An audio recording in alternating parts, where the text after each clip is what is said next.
How's it going? Hi, guys. That was a quick transition. We're really going to Good job, follow team. the congressman like Backstage. that? All right. Kalpen, thank you so much for being here with us today. Thank you. Thanks for having me. Before we get started, though, I just wanted to say you guys have been such an inspiration today. The energy and the enthusiasm and the raw intelligence in this building has been truly remarkable. You guys are the real deal. So give yourself a round of applause for that.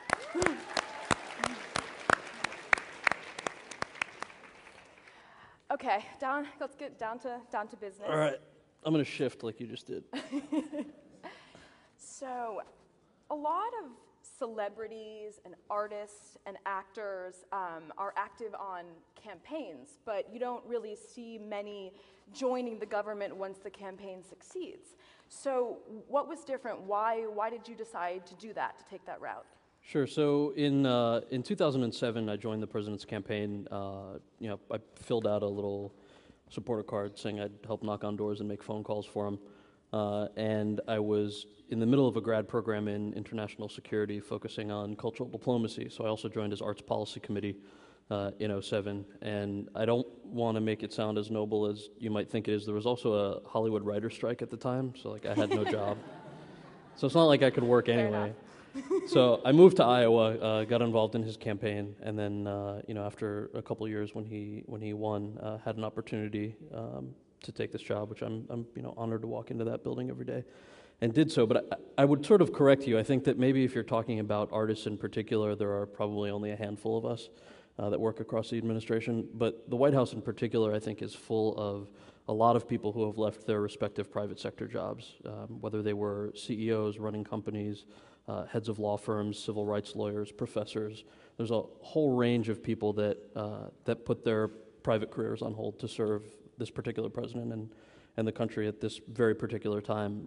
And so walking into that building, you see them all the time. You'll see Austin Goolsbee and Samantha Power and Greg Nelson and all of these folks who we have the privilege of working with every day. So that's kind of the big inspiration for us when we walk in as well.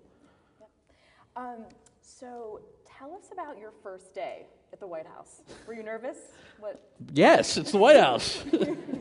My first day was about 6 months after the administration started. So I started a little bit late in early July, so about 7 months in of 2009. And I had trained for about 2 weeks before that, and a lot of what I was doing when I first started was the same type of thing that I had been working on for the president's campaign, and then before that as well. So I had taught a college class in Asian American Studies and was working on a book at the time, and had helped from 2007 to 2009 on that. So I started as the liaison to Asian American and Pacific Islander communities, also to the arts communities, and then after about 6 or 7 months on the job, also absorbed the youth portfolio.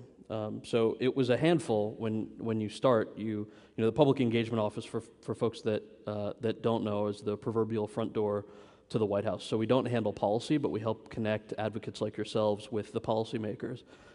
And as you might imagine, there's no shortage of advocates that represent millions of folks, particularly with young Americans, 60 million, 70 million young folks on any particular issue. So connecting them with policymakers was no small feat to learn, especially given, for those of you who have been to the White House, some of the capacity challenges that exist, right? It's a relatively small team in each of these departments. There are huge agencies that do some really tremendous work on some issues. So figuring out, does somebody have a concern with the federal government, or is it a state issue, particularly with young folks and things like student debt or tuition costs? Sometimes that falls into, if you're talking about K through 12, it falls into even a local issue. If you're talking about a state school, it's a state issue, and then if you're talking about financial aid reform or things like that, it's a federal issue. So really mapping out the playing field inside and figuring it out. And then I guess my first day I left at like 10:30 at night, which is about average, and walked out of there feeling really tired. And then I turned around and looked, and I just walked out of the White House. It's going to be okay. Really, well, it was a very humbling experience because you get emails all day long from folks that are looking for guidance on things, and simultaneously get criticized for being in a bubble, but by the same token, I think the great privilege of actually being able to respond to emails and calls from folks that are looking for guidance on something specific. So every day is like the first day. You just touched on a lot of work that you sort of do at the White House. Can you tell us about a victory that you're particularly proud of, that you were working on specifically, or just a team effort of which you were part of? Well, it's all a team effort, and I would say, I mean, there have been several in the last 2.5 years. I don't know that I can pick just one, but then you're gonna be disappointed, like, oh, I'm giving you talking points because I picked 3 of them or something. But I'll give you one, which was on the earlier side, was student financial aid reform. This is something that young people across the country advocated for years, and finally got it because of very smart advocacy on your part, partnership with certainly our friends across town, and a president who was pushing very hard on your behalf to get this done. For those that don't know, it got rid of the middleman in student lending, so to speak, where the government used to lend money out to big banks. The big banks would mark up that money considerably, then loan it out to all of you. So the opportunity to free up $60 billion so that roughly 8 million more of our brothers and sisters could afford a higher education is something that I think we're all incredibly proud of, and you should be too, because you were a big driver to make that happen.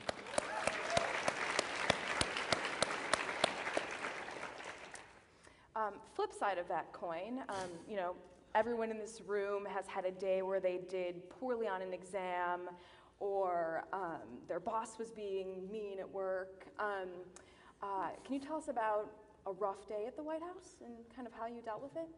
So an average day at the White House, it's a rough job. And I think we all welcome that. If you wanted something easy to do, you don't get into advocacy, you don't get into public service. It is a very tough job.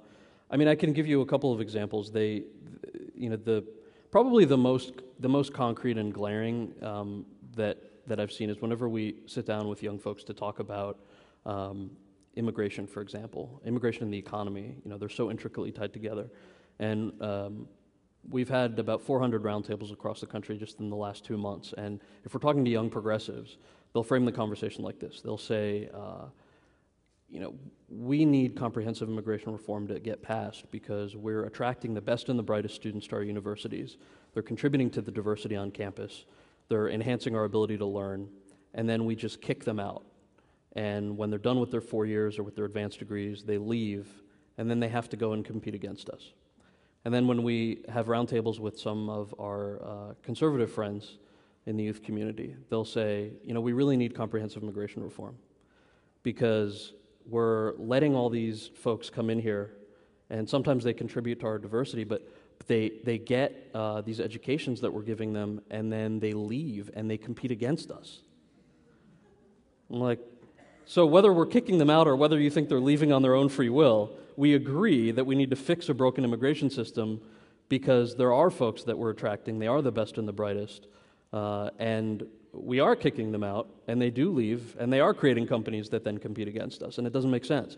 So I think what's really frustrating on a daily basis is to kind of bridge that gap where a lot of times our advocacy communities are so siloed, whether we're progressive or conservative or somewhere in the middle, and we don't often pay attention to the commonalities that I think we have. And you guys know this whenever you've met with any of your elected officials or come into the executive branch. We sort of lose a certain amount of credibility when we become staffers. I don't know why that is, but I know when folks come in, we have the same conversation that we may have had 3 years ago when we were all working together on a particular conference or something, and now we come in and there's the assumption that we're not being candid. We try to be candid as much as possible, as clear as possible, and it's really not a talking point that our ability to connect folks, and we try to do this as much as possible, is one of the most frustrating things, but also one of the most fulfilling things to see. We had a group that came in a few months ago from the Association of Big Ten Schools, and they wanted to meet with us to talk about the Pell Grants, American Opportunity Tax Credit, and then financial aid reform in general. And they did a tremendous job at what they were doing because they had met with us, and we looped them in with some folks at the Department of Education. But because of where their membership was, they met with folks on the left and the right all over town. And they really created a really nice model for advocacy that was not based on political affiliation as much as it was based on issue orientation. So that was maybe the flip side where, sometimes we're used to being frustrated by that conversation. How do we put folks together? On the flip side, there are some great youth organizers that are already doing that, not waiting for us to do something like that. Cool. Last question. A lot of these folks are in college or just out of college, kind of looking to, take the first steps in building their career. As someone who has built, a successful, well-rounded, robust career, what advice would you give to these talented young people in the room about building careers that are kind of centered around what they're passionate about? Sure. Well, I guess it depends on what your passion is, right? I know a lot of folks are looking at service professions, I think particularly with financial aid reform that has student loan deferment that caps it at 10%. For those that don't know, if you're going into a public service career, you pay about 10% of your student loans a year, and then if they're still not paid off after 10 years, they're forgiven. So I know a lot of people are going into that, but a piece of this that isn't often talked about in the mainstream media is youth entrepreneurship. And I know Gene Sperling was here earlier. You've had a couple folks from the administration who've been around. We're launching a renewed push on youth entrepreneurship and youth employment, and I think that's where a lot of the answers to these things lie, because there are. And I'm not talking about the Facebooks and the Twitters of the world. They're of course amazing and multi-million-dollar, billion-dollar companies, but there are so many great young entrepreneurs that are starting out. They may not have access to capital. They may be doing this through the Small Business Administration. They might be doing it through their own venture capitalist networks on the side. I know the Silicon Valley gets a whole lot of attention, but I'm really talking about urban and rural communities. A lot of the folks that are overwhelmingly traditionally left out of the advocacy process or the job creation process. So figuring out exactly what you want to do and then just tackling it for yourself. If it is public service, and there's a whole stream that you can go down that I know you guys are more familiar with, but I would really tout youth employment and entrepreneurship. We're seeing a huge amount of growth in that, and on the policy side, we're also looking at things like income-based repayment of student loans, and is that something that can qualify to young entrepreneurs? How do we get there? What's the politically tenable space to make something like that happen? I'm probably giving you too much of a policy answer, but no, that's good. Get your phones out, tweet that, guys. I mean, I really do think that I don't want to give you talking points on dreaming big, because the fact that you guys are here means that you're already taking a certain amount of initiative. You know what's at stake. You know how to create advocacy in your communities, and you're already doing it. You're not just going to sit here and then go back to your homes or campuses or towns and not follow up. You already know how to follow up. So I would just up the ante a little bit and say, bring 5 people with you, start a small business, start a social entrepreneurship network, do something that's actually going to grow beyond the next, 18 months, beyond an election cycle, beyond a presidency. Because what we would love to see at the White House is, whether it's 2 years or 6 years from now, hopefully it's 6, but in 2 years, if President Palin, is sworn in, we want to see a federal government that is equally responsive to the needs of young people, regardless of their political affiliations, regardless of what they do for a living. And the only way to make that happen is with your help and your participation. Mr. Modi, we have 2 questions from the audience for you. Hi, I'm Kylie from Center for American Progress. Everyone always says young people have time and energy, but no money. So how would you suggest this room get involved in advocacy, given that we don't have much capital to put behind our causes? That's a very good question, and thank you for asking. That's one that we deal with quite a bit. So let me just set it up by giving you the comparison, right? So in our office, we deal with advocacy groups all the time, and depending on your issue, I mean, there are about 12 to 15 of us in our office that work on any conceivable demographic or issue-oriented group. So whether it's energy, immigration, things like that, or whether it's a group, LGBT folks, African Americans, Italian Americans, young people, etc. There's somebody that covers those. Young folks compared to other demographic groups, you're right, generally have underfunded organizational structures and lack of capacity compared to other folks. I think the most glaring contrast is a group like AARP that might advocate on behalf of seniors, right? They've got a private sector side, they've got a lobbying side, they've got an advocacy side, incredibly well funded. They can do ad buys wherever they want. A group like Campus Progress doesn't have that luxury. So what can you guys actually do? I think that this concept of how the president started his career as a public servant and then as an elected official, of reaching out to a couple of people in your community, holding roundtables, and then having follow-ups from that and figuring out what does that actually look like.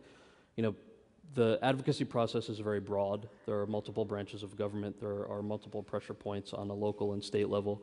And I think that there's a lot of power that comes from holding folks accountable.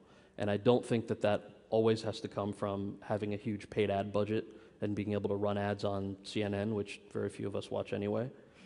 I don't think if you're looking to change minds, we have to figure out, this phrase that the president uses that I was going to close with, but it's just applicable to your question. If we only talk to folks that agree with us already, then the political process will always be disappointing. Because we will always view getting 70% of what we got as a failure. We'll never view it as a victory. And it is a victory, and it's a huge victory. So one of the ways to circumvent that and not have to worry about or lament the fact that we don't have huge budgets is to build that on a grassroots level and to make sure that when you're doing your outreach efforts, you're not just getting somebody to sign on to a letter or write an op-ed that's going to be placed in a publication where 90% of the readership already agrees with what you're saying. It's to reach out to the other half, the other folks that want the same exact things that we do, may just disagree on the path to that. So I think there are some huge solutions there. And to be honest, our office doesn't really have a budget. So we're right there with you.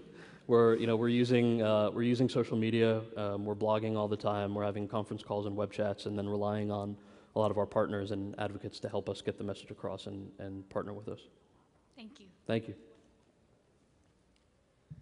Hi, my name's Shabid. I'm from the University of Oregon. I was literally going to ask the same, almost exact same question. So I figured I'd change it to something more personal. Sure. The Namesake is my jam. It's a great movie. Thank you. Book's better? It was very good. But how has your, something I love about this group of people is very diverse. How has your non-traditional background, how has that served you, and how has that played a part in your journey to where you are right now? Sure, it's a great question. I wouldn't suggest you go to film school if you want to work at the White House. I would start there. That's probably not the path that you should go down. I think that much like a lot of the folks that work in our office, I mentioned everybody comes from a really different background. I think all of us have, and I would really apply this to all of you in the room, you've taken certain risks in doing what you do. A lot of times that's financial. A lot of times it's jumping into something, turning down certain jobs if you're fortunate enough to have multiple job offers, if you're fortunate enough to live in a particular place in the country. It's just taking risks, not knowing anybody when you move to a place, but doing it because you're passionate about it or you believe it's the right thing to do or what have you. I know there was a lot of, or maybe there still is, a lot of undue attention because I was an actor as opposed to coming from the business community or academia. But I think the reasons that I joined this administration are the same reasons that you're here today. It's the same reason that the president is the president and that all the senior staff are there as well, which is that we all had friends who were fighting in Iraq. We all had friends who were serving and couldn't serve openly. We all had friends who couldn't afford a college education, who couldn't afford health care, whose parents were getting laid off. And that's why we're here doing what we do. And we've achieved some great accomplishments, and we still have a long way to go. But it doesn't matter what your path is to get there. I think everybody has a voice in some capacity to be part of that solution.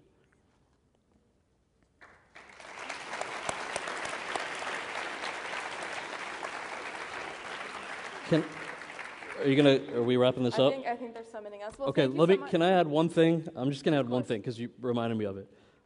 This is an old statistic. It's a few years old, but I would love to just leave you with this because it's something that we do think about every day in our youth outreach, and that's that there was a poll that was done with young progressives and young evangelical Christian conservatives.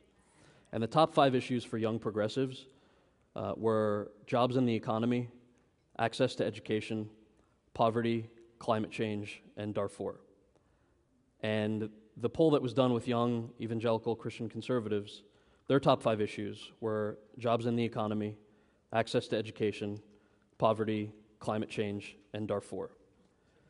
So when you think about how to effectively work together, and when you think about what the tools should be to reach across the aisle and to actually make sure that you've got a big driving force. Try not to call each other crazy. Try not to, stigmatize. Try not to watch too much MSNBC or Fox or CNN. You guys all know your facts. You know how to get there, and just use all of that positive energy to reach out to folks that might disagree with us on the 80 other issues that are at stake. But the top 5 for young people seem to be pretty much in sync, and we definitely, and the president, can't do this alone. So thank you guys so much for having me here and for your support. I appreciate it. And thank you. Thanks a lot.